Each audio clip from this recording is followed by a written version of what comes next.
네, 9일 만에 벌써 10명의 환자가 확진 판정을 받았습니다. 전염력이 낮다고 알려진 것과는 다르게 이 메르스 빠른 속도로 확산이 되고 있는데요. 오늘 메르스 확진 환자 2명이 추가로 남았고 또 중국으로 갔던 메르스 감염 의심 환자 40대 남성이 메르스 확진 판정을 받으면서 중국도 메르스 발생 국가가 됐습니다. 이렇게 무서운 속도로 빠르게 확산되고 있는 메르스 몇 가지 궁금증을 모아봤습니다.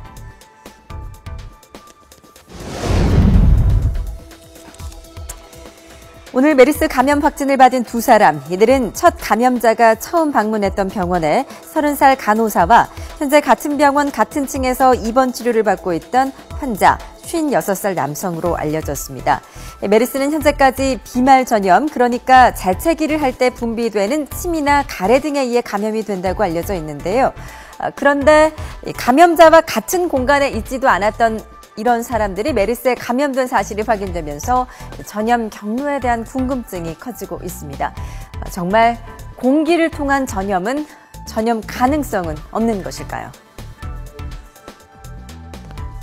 아직까지는 이제 공기 접촉에 대한 어떤 증거는 없는 걸로 알려져 있고요. 예. 다른 병실에 있다고 하더라도 이 비말 물질들이 항상 공중에 떠다니는 건 아니거든요. 그래서 주로 뭐 의자라든지 손잡이, 문고리 같은 데 다 이제 묻어 있을 수가 있습니다. 그래서 사실은 이제 환자분이 접촉했던 손잡이라든지 문고리 아니면은 뭐 많이 쓰는 요즘 스마트폰도 많이 쓰시지 않습니까? 예. 이런 것들은 이제 어느 정도 깨끗하게 소독할 필요가 있습니다. 하지만 같은 병실에 있지 않았는데도 감염된 환자 벌써 2명이나 발생한 상황이기 때문에 공기 중 전염 가능성을 완전히 배제할 수는 없어 보입니다.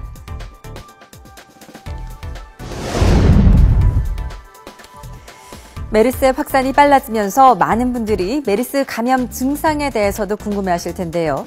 중동 지역을 여행하거나 중동을 경유한 사람 가운데 고열이나 감기 증상이 있다면 감염 여부를 의심해 볼 수 있습니다. 보건당국은 메르스 감염 증상으로 37.5도 이상의 발열과 기침, 호흡곤란, 또 경우에 따라 설사 등 소화기 이상 증상을 보일 수 있다고 설명합니다.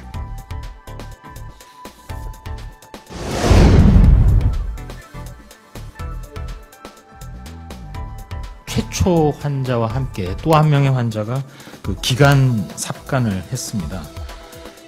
따라서 기관 삽관을 했다는 것은 조금 안정성에 있어서는 좀 떨어진다는 얘기가 되겠습니다만 전반적으로 현재 환자가 뭐 중한 상태다 또는 상태가 아주 악화될 가능성이 있다. 그런 사례는 아직까지는 없습니다.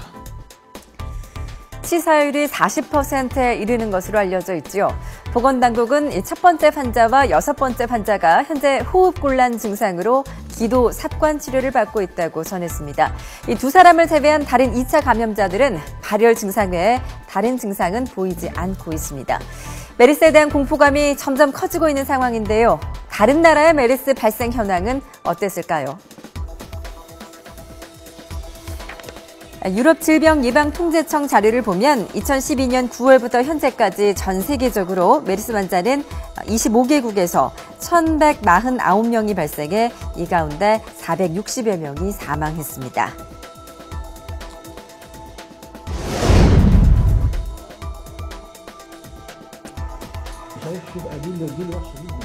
전 세계 메르스로 인한 사망자는 465명. 의학기술의 발달로 많은 백신과 항바이러스가 개발되고 있는데 왜 메르스 백신은 개발되지 않고 있을까요?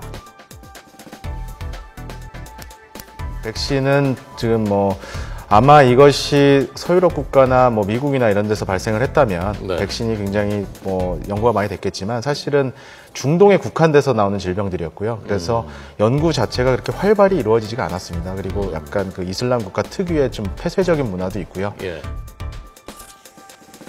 네, 또 메르스의 숙주가 이슬람 국가에서 신성시하는 동물이죠. 낙타여서 적극적인 백신 연구가 힘들었다고 합니다. 때문에 보건당국을 비롯한 전문가들은 메르스 백신이 개발되기 전까지는 사람이 많은 공간을 피하는 등 개인 위생을 지켜서 예방하는 것이 최우선이라고 전했습니다.